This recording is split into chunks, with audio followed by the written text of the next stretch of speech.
You see, TV is power. The power to love, to pacify. And then when all eyes are glazed and all minds are jelly, power to hold the world in your fist. Are you ready, Amelia? Yes, I am. Roll sound. Welcome to Different Views, One Voice. Each week, our host, Amelia Ismore, will have conversations with her guests, telling us their views on music, spirituality, politics, lifestyles, fashion, hip-hop, and culture. Each having different views, one voice. Welcome to Different Views, One Voice. I'm your host, Amelia Ismore.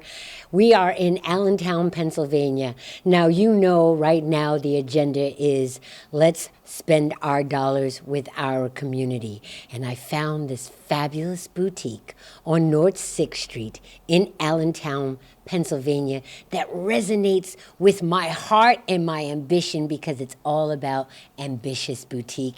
And we're sitting with the CEO, and you know how I like to call them, the SheEO, April Brown. Welcome, April. Welcome to Different Views, One Voice. How are you today? Great. And yourself? Thanks for coming. I absolutely love the store.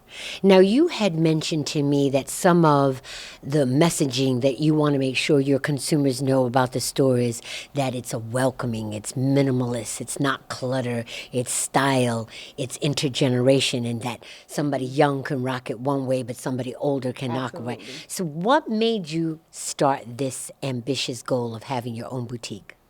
Well, I was always into fashion in my younger ages.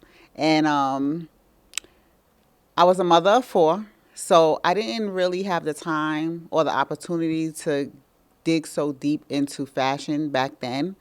And then coming from New York and moving to Allentown, I realized they ain't got fashion out here. So, my husband was like, this is the best time for you to bring some fashion into the area for the community. Because there's a lot of men's store out here, and there's really nothing for women to shop, to go to shop. So. And the urban swag is so much different than the conservative. Definitely. Like, it's not Abercrombie and Finch. Right. Like this leather piece that you see me rocking right now, it's cute. It's like a little bolero. And what I love about your store is your price point. Mm-hmm. It's not outrageous. Was that intentional? Correct. We want to make sure that it's affordable for people to be able to still shop and feel good and look good. A lot of these high brands, they're very expensive, and it pushes people away from thinking that if they can't get it, they just shy away from a piece that they can wear. You know what I'm saying? Like, they can look good without having to spend $300 on one shirt. So that was important for me. The other thing, too, that I love to let people know, a descendant of the fashion world, it is about fabric at the end of the day. Yes, the labels are wonderful, but if you've got a cotton sateen jacket made by whoever and a cotton sateen jacket made by Gucci, it's the same cotton sateen fabric, y'all. Correct. It's just the name. So for those that are really concentrating on style and not necessarily name, price point and fabric should be your focus.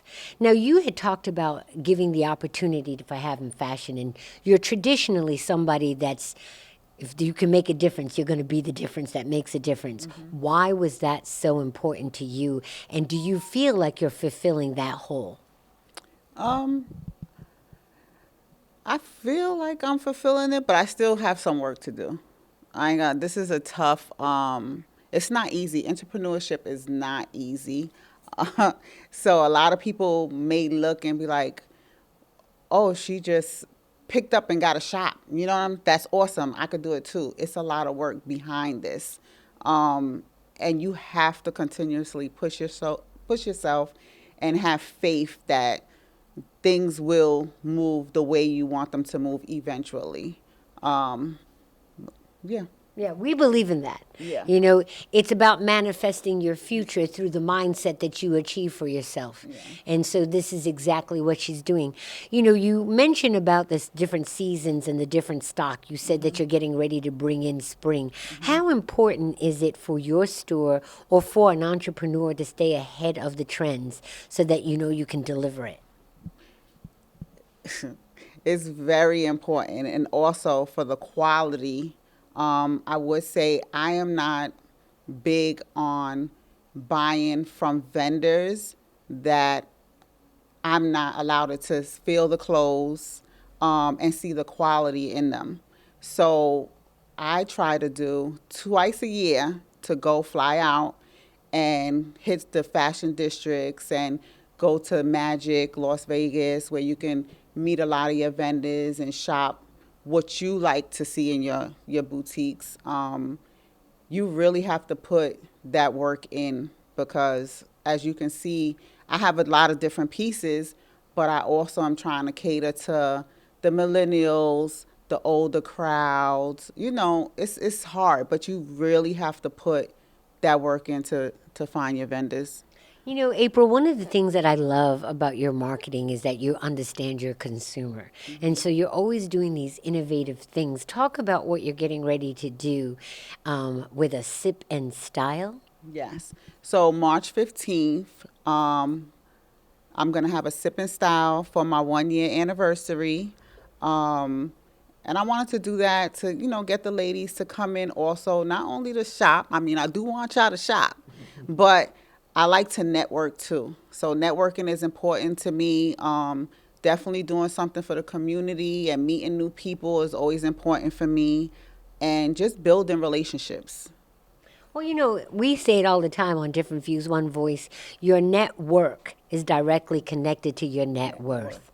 And if you're not networking with other people, how do you wind up expanding your brand? How do you wind up even having more resources? You won't, and you'll become stagnant. So that is very key. Talk about some of the product that is in your store. What are some of your favorites, and what are some of the ones that you feel women should have in their wardrobe? That's interesting. That is interesting. Gotcha. Yeah, that's a good question. Because me, okay, so for me, I hustle and bustle every day.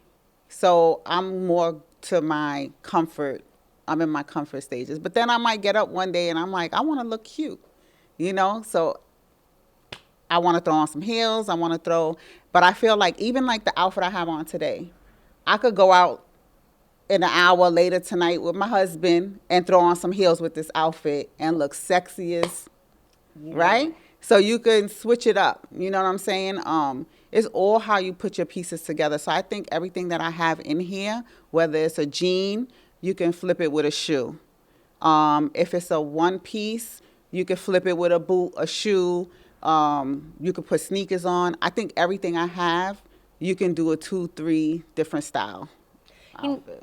One of the things that I loved about the way you displayed things in the store is you have these wonderful racks styled by a certain style, but then on top of it, you have accessories that kind of complements what you're looking at in the rack. Was that intentional as far as for people to understand that coordination is really key to the overall look?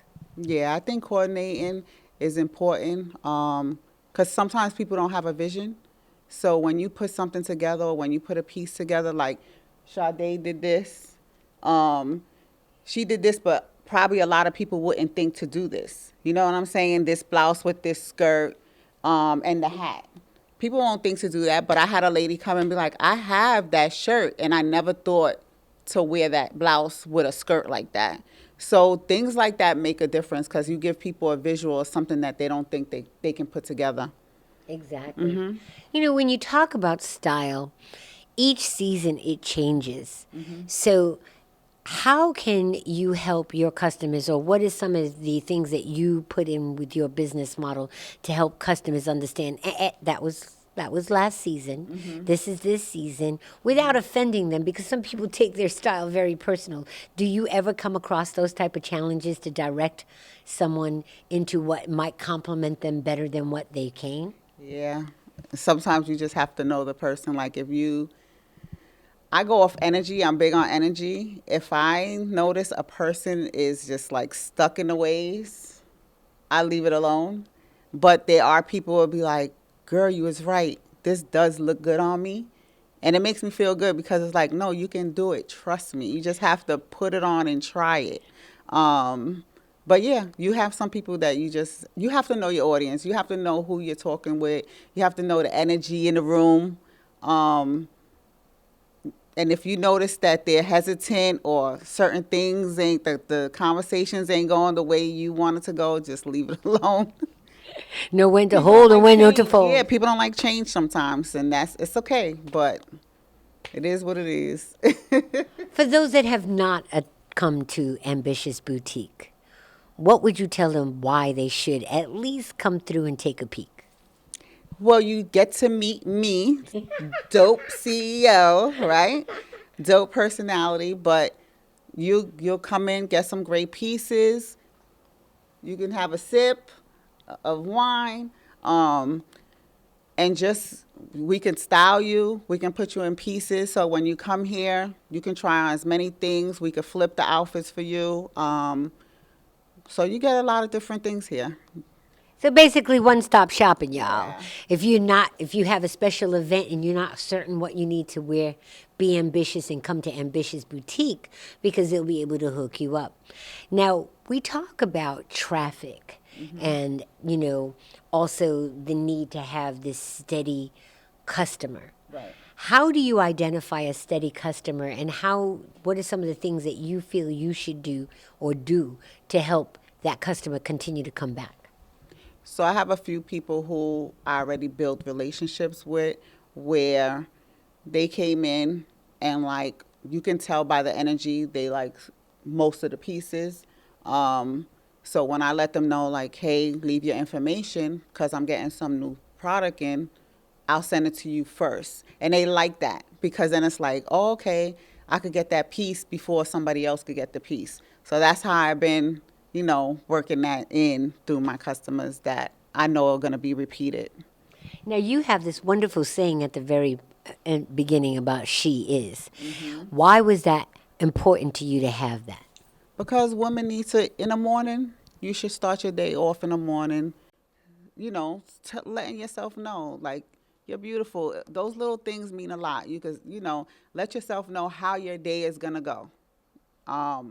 But that's important for me because there's a lot of women out there that don't feel confident, that feel that they're lacking in so many things. So I like to put all those little things around, inspirational quotes, so women can feel, like, I love that. That's me. I have people come in and take pictures of that, So that means a lot to me, too, because it's meaning something to them. So, but I like that. I like to pour that out. I also know that the color scheme in your shop is very relaxing. Like the gold complements the black, but then you have this nice little, I don't know, exotic print. Like it looks like Chinese writing or whatever, but it's really cool. It kind of offsets the whole room. Was that part of your vision, or did you have somebody else say, listen, girl, you need to just set it up this way? Like, how did this come about? Me and my husband. Actually, one thing for sure, that man got some good taste when it comes to decorating. We bounce off each other because we can bump heads in style, but at the end it comes out perfect because he would like something to be like, for instance, that wallpaper he didn't want on that back wall. He wanted a black wall. And I was like, no, we're not doing a black wall. We're doing a wallpaper. But everybody loves that wall. Yes. You know what I'm saying? But it worked out. But, we go through those things. But we did this on our own. We picked out the colors. We knew our vision. We wanted these gold. We started Googling. And you put up your manifest board. You do your own visual stuff. And you put your layouts out. And it might not come out to be exact, but trust me, you can manifest some things by doing that if you're organized on your plan. I love that you said that because organization is the key to success. You know, April, we didn't talk about your book, and I thought this was wonderful. And what was, I thought, really fabulous about this book was that you actually, again, to your agenda as far as helping other women from the experiences that you have. Talk a little bit about an unexplained loss of a child. So I lost my son in 2018 from a car accident. Navigating through those emotions were crazy for me. The understanding of death with your own child is different.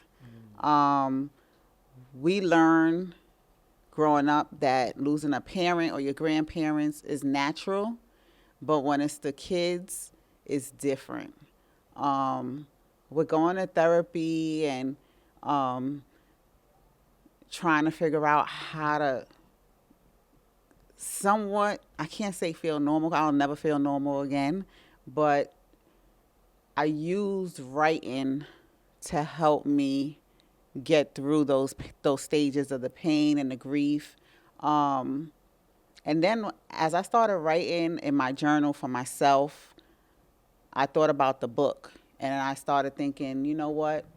How can I turn my pain into purpose? And that's what I did. So I wrote the book hoping, you know, the things that I experienced and the things that I did to help myself navigate through those emotions, I felt like putting it in the book, it would help other women that lost their children, you know, could work through it. And I think it's commendable that you actually did this because it's not an easy feat. No. You know, you talked about therapy, and I think that that's something that in our own community we don't talk enough about. Yeah. But it's not a disgrace. It's actually a tool for healing. And I tell people it's not even, therapy is not only for healing, it's for yourself as well. People don't realize that even as you was growing up, one little thing could have offset you. That you've seen somebody in your family do, or there's something you experienced in the streets. It could be anything. But it actually helps, and you put in quality into yourself. And you're trying to take it, especially if you're trying to take yourself to another level, therapy is great just to get that kind of help, not just for something that happens in like a disaster or grief or, you know, anything, but just to heal, just to be able to feel more confident for yourself and figure out how to, you know, grow within yourself. Therapy is awesome. You know, the other thing that I loved about when you told me that you was going to get ready to do the book and then watch the book manifest, I was so proud of you, is that sometimes we need that outside source to kind of let us help reflect on what we've been through and celebrate the accomplishments. I mean, I think part of your process enabled you to be ambitious, Ambitious Boutique, because of the mere fact that you kept your ambition. It took you a minute, but you kept it. Yes. And I commend you for that. And, you know, sometimes we don't realize how much we are an example. You know, especially because I love that you have young girls working in here. And that's important for us women to definitely be that example, that source, that mentor for the young girls, because it's not easy for them. And here we are as a parent talking about losing a child. But for the first time in my life, I'm seeing young people losing their peers at an alarming rate. So even though grief is grief, you know what I mean? It's the same thing. So there are things that youth could utilize this with as well. Absolutely. And so I commend you again for doing this. The journey of being a writer, did you really think it would be what it was? No. What did you think it was, and what did it wind up being for you? I will tell you that writing a book you're not going to get rich from writing a book. I will tell you that. Writing a book for a lot of people is just to put out your story. I don't know. I think that was, for me, was my thing. I just want to be able to help other people that are going through the experiences, whether it's a mother, a father, a grandparent. And like you said, grief comes in many different forms. So it doesn't have to be that you lost. It just, you know, you could be using those tools to help you with other situations. But for me, like she asked the question, I didn't write the book for other reasons. Everybody has their reasons for writing a book, whether it's to help women, whether it's to whatever your needs are or wants. But that was mine. Yeah, I know for me it was because I kept on hearing women in the workforce and young girls on the bus stop complaining about the men that they were dealing with in the office. And I was like, listen, Right. there's many different ways of, scratching, peeling that apple, you know what I mean? So let me give you the tools. You don't just have to use a knife. Yeah. You could do a shaver, everything that you need. There's other ways of doing it. And I think that's the come away with this as well. Yeah. In that you don't have to stay in the hurt. You can have the courage to heal. Absolutely. Yep. What she said. You said it all. What you said it all. But that's just it. You have to have the courage. You have to be able to speak up for yourself. What you're saying, I experienced that recently, and I had to call my husband because I was like through the roof because a man challenged me at work. And I was like, is it because I am a woman boss? And he didn't want to take what I was saying that he needed to get done. And he was like very disrespectful. So I experienced that recently. And like I said, I had to call my husband and talk through it because I was just ready to go off. Well, hubby is an emperor, but he sounded like he might have been an egghead. But it's all good. Y'all know about the 4 E's of men, and if you don't, make sure you check out SheEO versus CEO. Yeah. We're kind of coming to the close of this interview, but if you wanted people to know one thing about you, this store, your community, what would you tell them as far as the importance of coming here? I would say the importance for me is community. I think just the support from the community means a lot to me, from my family. But yeah, I just say support the small businesses, not just my business, but small businesses in general. It's hard to get to this place, and it's still work to do. So just because I'm sitting here and, things look put together, behind the scenes is a lot of work on a daily basis. So that's all I ask for, is for people to come in, see what I have, and send people, put the word out. Ambitious Boutique is out, it's here. We're going to be here. So stop by. Tell a friend to tell a friend. Exactly. Because who you know is how you grow. Right. So guys, that's it for this in particular segment of Different Views, One Voice. I pride myself in always telling you what's hot and what's not, and I officially claim Ambitious Boutique super hot because there's so much in here for you. So make sure that you stop by, check out the website. You can follow Ambitious Boutique on IG. It's _Ambitious Boutique _. And then for Facebook, it's Ambitious Boutique. TikTok, Ambitious Boutique. And the website is almost finished. So once we get that out, I can send her the link and she could put it under the interview. Well, there you have it. This is a show that keeps you in the know. Now you know. So come on, bring it here. It's time to go. I'm your host, Amelia Ismore, telling you be the voice because closed mouths don't get fed.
off with Let Your Voice Be Heard.